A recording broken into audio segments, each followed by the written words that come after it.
Peter, it's so I'm so happy that we met, and I'm happy to welcome you in my studio, Peter.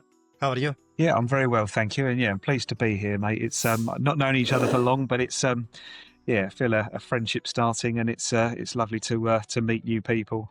Been working from home for a long while, so it's nice to have some interactions with other people and with similar interests, but maybe some different backgrounds as well. So yeah, no, it's good. Yeah, that's very interesting. Actually, we have different backgrounds, different interests, but with the technologies, it looks like we are in the same room. And Peter, could you tell about yourself? So I want to learn more about your education, your childhood, maybe how you were grown up and came to be this person, intelligent and creative and very friendly that you are. Well, we'll see how intelligent and creative I am, I guess, over the course of the podcast interview. But yes, I was born in England. I'm 53 now. Went to a place called Beauchamp School. You're going back in memory now, in Wickford in Essex. I left school when I was 17, much to the disappointment of my...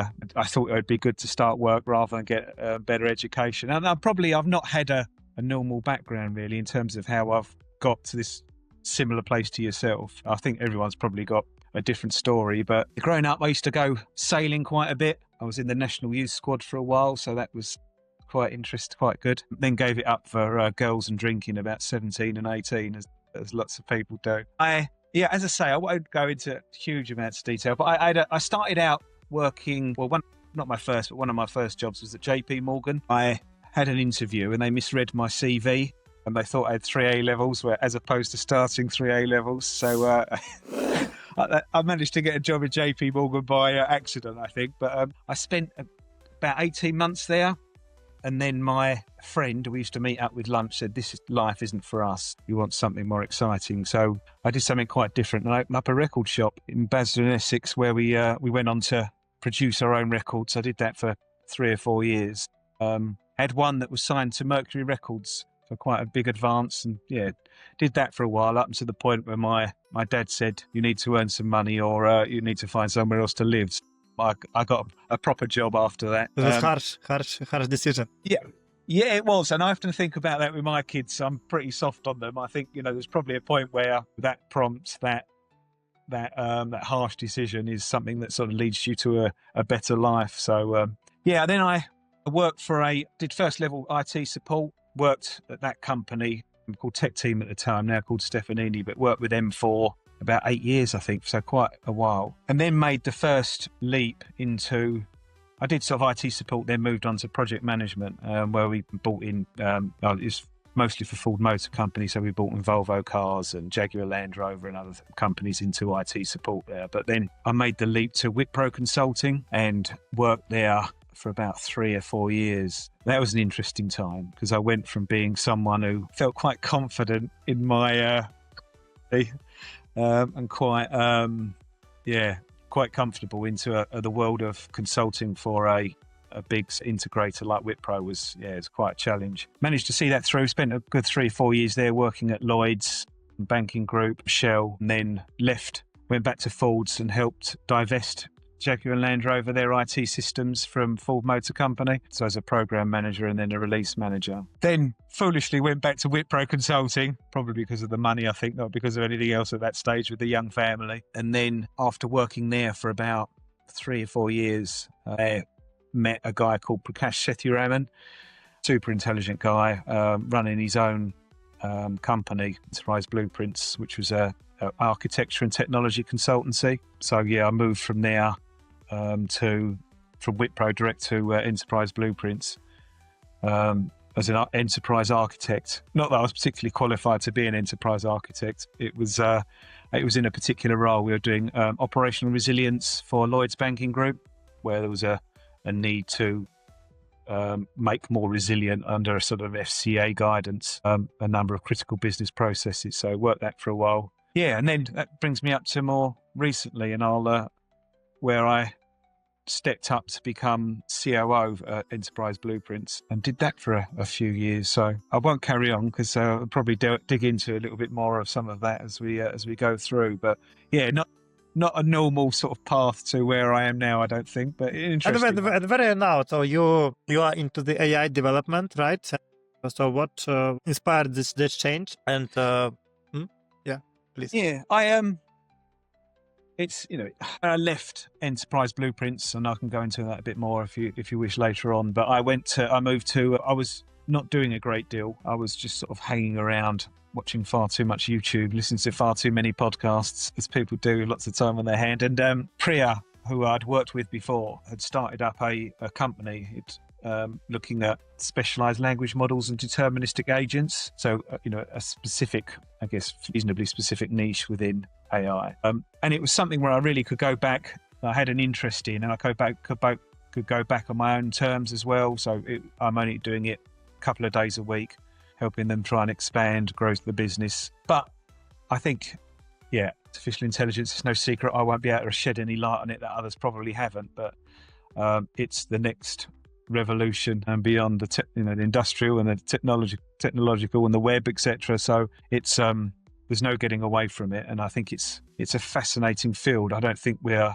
not talking about moving to the cloud here, are we? We're talking about a whole different way of working and potentially a whole different way of people earning a living or perhaps not earning a living. So it's interesting. So one, I like working with Priya, and I think that's important. You need to work with someone that you could see yourself working with the next 10, 15 years. So that was important. Two, AI, there's no escaping it. It's incredibly interesting. And three, probably one of the more important bits is because of my project program architect, well, less architect, but more COO role, I was often became very hands-off. And now with AI and working with a smaller company, I can actually get a little bit more hands-on, although I'm learning. So it's I wouldn't call myself an expert in anything yet, but it's good to be a bit more hands-on. And this promise of one person running $1 billion company at some point is quite interesting. So you are inspired by the opportunity to put your hands on new technologies and create a new startup that is worth $1 billion, right? That would be quite nice. Yeah, I think the money would definitely help. I'm be able to do what I want to. So, but it's been interesting. As I say, I'm learning, and I think the trouble is there's so many tools, as you know. I start a task, I look at a tool, and there's another better tool, and you end up 2 months in having played with 20 tools and not having actually done anything. So I've got going on a bit of a journey. I'm diving deep and then realizing perhaps I've gone a bit too deep. It's best to choose a tool, make a start, get something working, and then move on from there. So it's been interesting so far, but I've got lots more to learn. I guess you've been down the same path, but hopefully I'm not alone.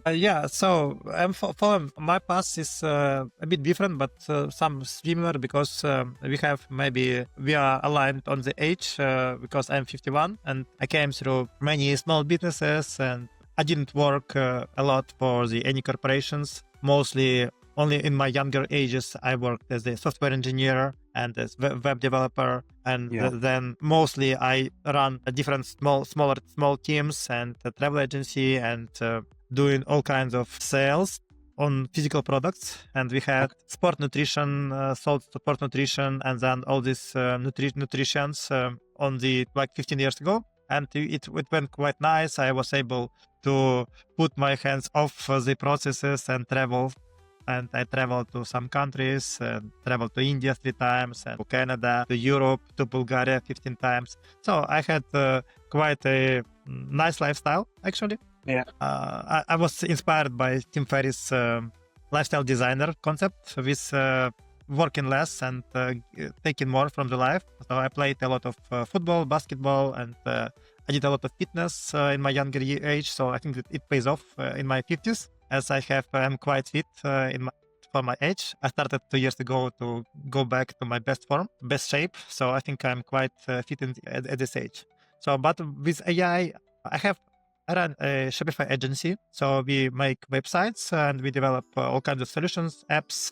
And it's a great luck for me. I have a lot of advantages, edges. One of them is I wrote several books, and so I'm invited as a speaker to events. This week I will have 2 offline events on Thursday and Friday, quite big, and I will be speaker on AI on one of them, and speaker of e-commerce on another one. But all of them will be around AI. So I'm inspired by Leo Motley and all this community. I'm happy that I went here because, and firstly, of course, yeah, I went through all this knowledge and courses, but the most value is that I got to know people like you. And so I'm like, I feel that I can share my idea or give some hint from you, as I think that in my life, most of my life, I didn't do a lot of deep work in kind of not being a like high professional consulting. I'm a guy like how to say, entrepreneurial with different small things going around me, and although I learned a lot, but I'm not specializing on anything apart from e-commerce. But it's also quite a wide sphere of knowledge. I want to go deeper into AI, and I think for me it's an opportunity. So I hope that maybe we can align on something, or keep talking with you and other great minds of the community to come up with some ideas to share, and even to share and add some details on the idea. So what is your idea, Peter? What kind of service or startup are you thinking on in terms of $1 billion company? Well, that's a good question. If I had that idea, I'd share it with you offline. But no, I'm joking. I don't know is the honest answer. I think it's Ekai. It's already sort of designed, and it's working, and it's being tested out with clients now. So that's the perhaps the easy. Well, I say easier part. That's the less challenging part, because the $1 billion idea is the one we're all chasing. I think it's something that aligns to my interests, I think, and I haven't got a huge amount, but the same as you with fitness, very keen on sort of health and well-being, but not just physical fitness, but mental fitness as well. So yeah, I wish I knew. I'm reading lots of books and talking to my friend ChatGPT quite a bit for looking for inspiration. I'm sure it will hit me. I think, bizarrely, the harder you try to look for something, that idea, the less likely you are to find it. So I'm hoping that spending some time away from work, not thinking about anything, that idea, that spark of inspiration will hit me. But it's having worked in consulting and been fairly stressful, it's quite difficult to switch off and do that. So I'm having to learn that again now I've got a bit older and slowed down a bit. You mentioned mental fitness, and also you tell that you read a lot of books. Could you share some of your favorites, and also your favorite book that you recommend me to read? Yeah, there's a couple I would suggest that really helped me just to roll back a little bit, why they helped me so much, I think, is after working for EB, Enterprise Blueprints, we got to a point where we were acquired by a larger organizer, Bain & Company. And it was brilliant news in the fact that I had some equity in the company, but it was not so brilliant news in the fact that if you're a COO in a small company and then you're suddenly acquired by a multi-billion company, it sort of changes the dynamic and the role a little bit. So I did get to the point where, you label it burnout or whatever, I just got to the point where I just couldn't face doing it anymore. And my wife gave me a kick up the backside and said, you need to make a decision and do something. So I ended up leaving and taking some time out. But long story, to get to the question is, two books, I think, for me. One was Atomic Habits by James Clear. It was brilliant. I had a career coach at the time, and I said, what I was going through and some of the challenges I was having. And she said, you like planning. You need to sit down and plan out what your day looks like. So me being me, I went completely over the top, downloaded an app called Structure, would wake up I won't go through my whole day, but would wake up and do meditation and cold showers and saunas and journaling and all the the cliched stuff that you do when you're exercising twice a day.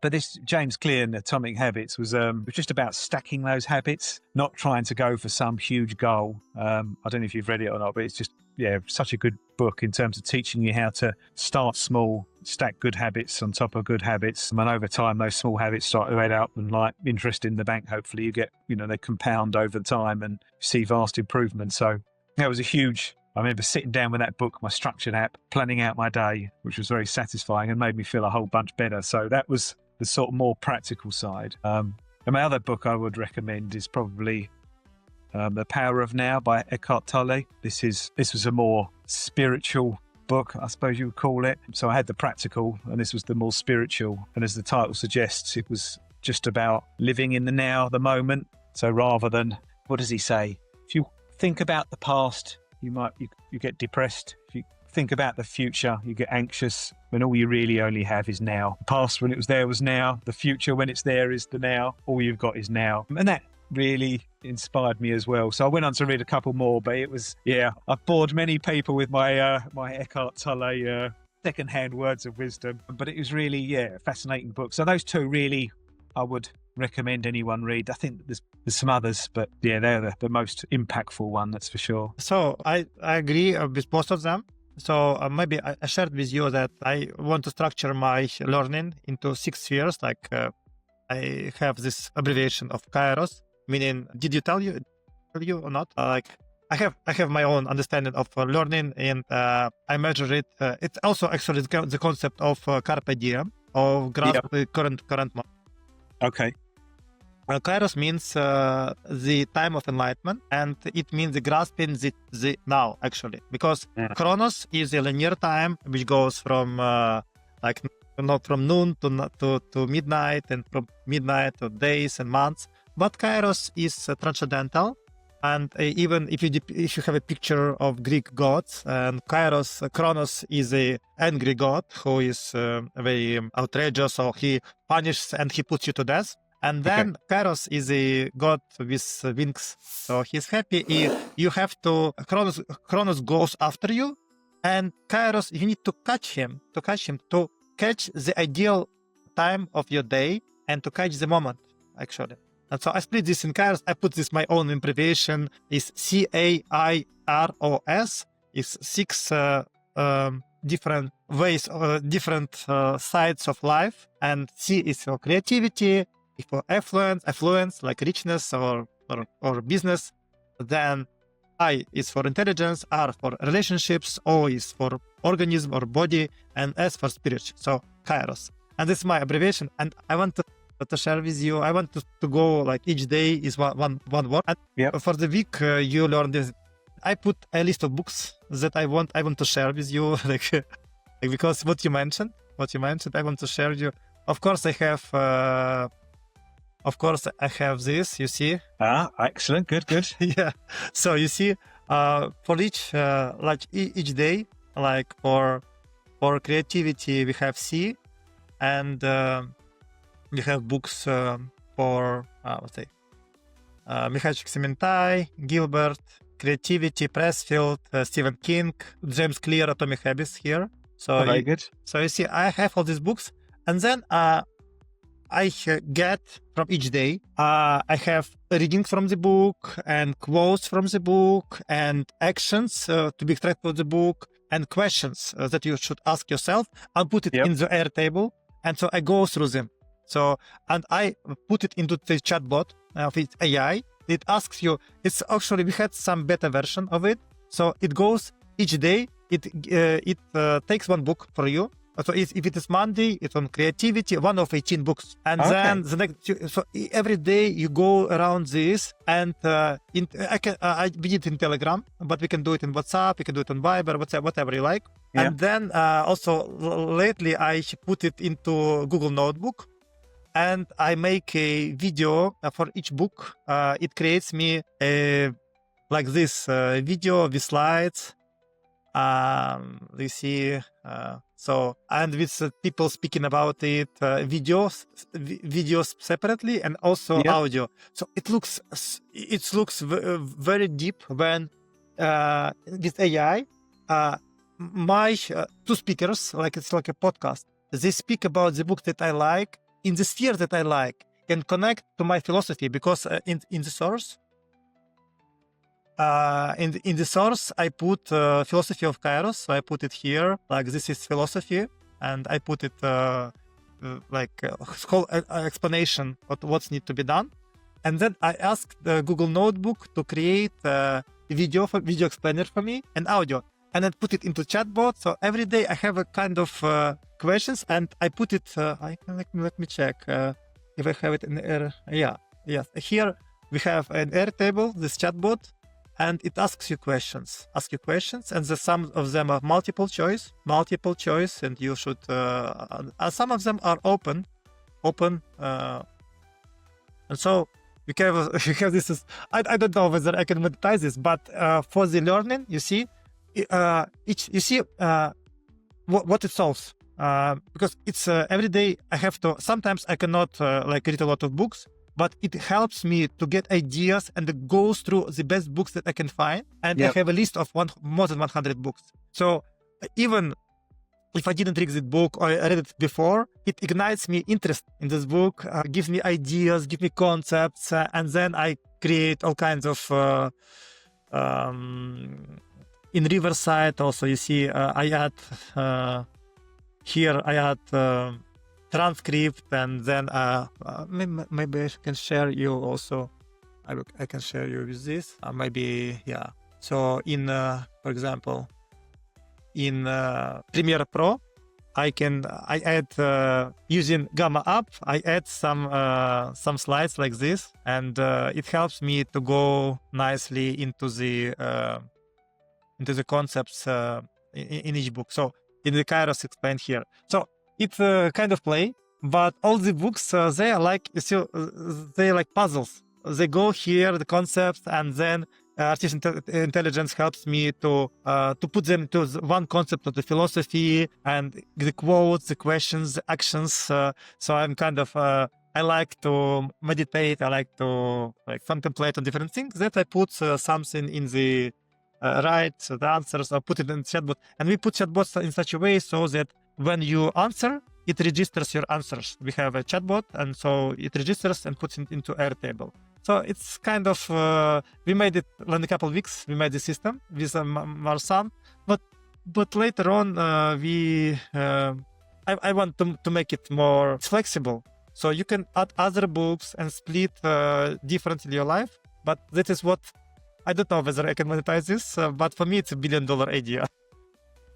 Well, I absolutely, I love it, because for lots of reasons. One, it's me all over, because I think you read a book sometimes, and as enjoyable as it is, you think after the first 2 chapters, you think, I've got the idea. What they're going to do now is give me lots more examples of that idea, and you're going to get the same thing over and over. So it's not a waste of time. Reading a book's never a waste of time, but you often get the key points, and then that's it, isn't it? Bless him, Eckhart Tolle, talking about the power of now in about a million different ways. The message is incredibly simple. So get that summary is brilliant. I think aligning it to your philosophy and values is incredible as well. I think, because that's Sharpness made me think. You Peter, you're the first person who I show it to, actually. Oh, I'm honoured. I think honestly, it's a bit of me. It really is. Not exactly because I thought about this to many people, but exactly these documents I showed to you. Yeah. No, I think it's. I like it. I hope you can. I'd buy it. I think it's just having that, aligning it to your values, checking in with you every day, aligned to those is summarising some of those things. We all guilty of it. We all go through life, or can do on autopilot, can't we? So having something to make you stop and think, and to be more conscious of being creative or applying yourself is. I tried Gamma out the other day as well, which I thought was pretty impressive. To come up with something that looks that nice from some text, I thought was pretty clever as well. So where do you see yourself taking it next, do you think? I want to test it on close people. Actually, I can put all this data into our database and go through, because our older son made this possible. I will ask him, I will put in database, and I can open within a month. And if you like to test it, I can go give to you, and then maybe you can have idea how to do it, to show it to somebody. Because I'm a little bit hesitant whether people like it or not. My idea also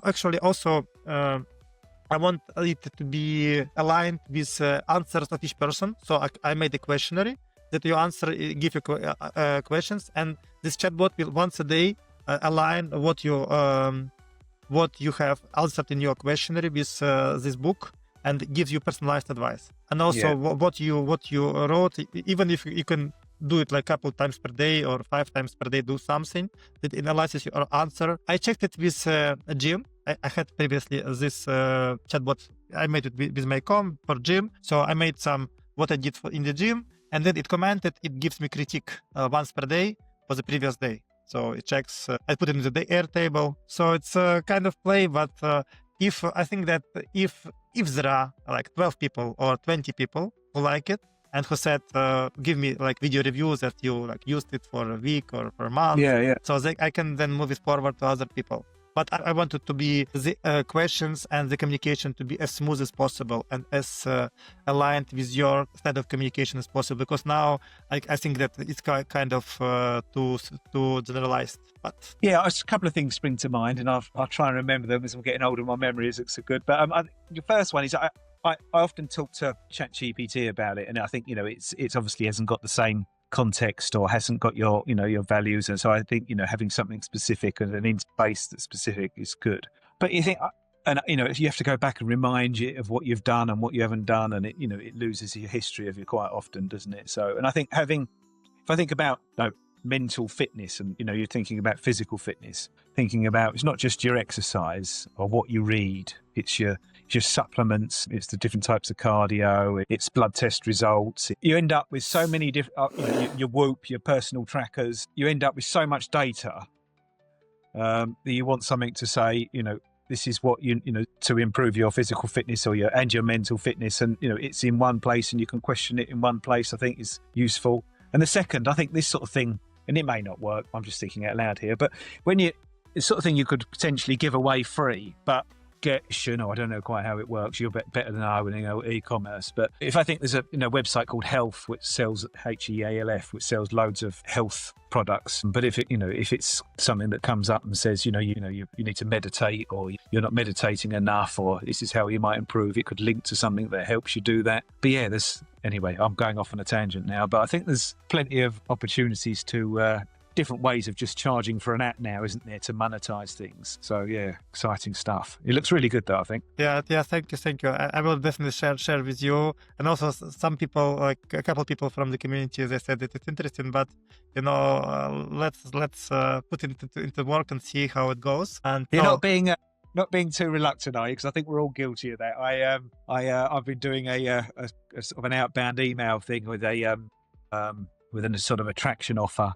And I want this attraction offer to be, just spot on. It's going to, you ask it some questions in Airtable, it will go off and do some formulas and go off to ChatGPT and do an industry search, use Gamma to come back with a nice return of investment sort of health snapshot. And, obviously, yeah, with some, human touch at some point to, review it and make sure it all makes sense. And you're adding that, the value from mine and Priya's experience at Ekai. But I'm always one step away from actually sharing it, because I think, I could do this, I could do that. And it's, I think, as we often read and talk, sometimes it's best just to get something out there and get some real feedback. But yeah, you'll know when the time's right, of course, but worth asking yourself the question. So if you like the test, you and also from London, also another guy from London said he's interested, and even a couple of them. So I hope that it will be enough motivation for me to try to move it to this first stage or test it. So, and you look quite enthused. Yes, your face lit up when you were sharing it. And now, is it something you're obviously quite excited about? I take it.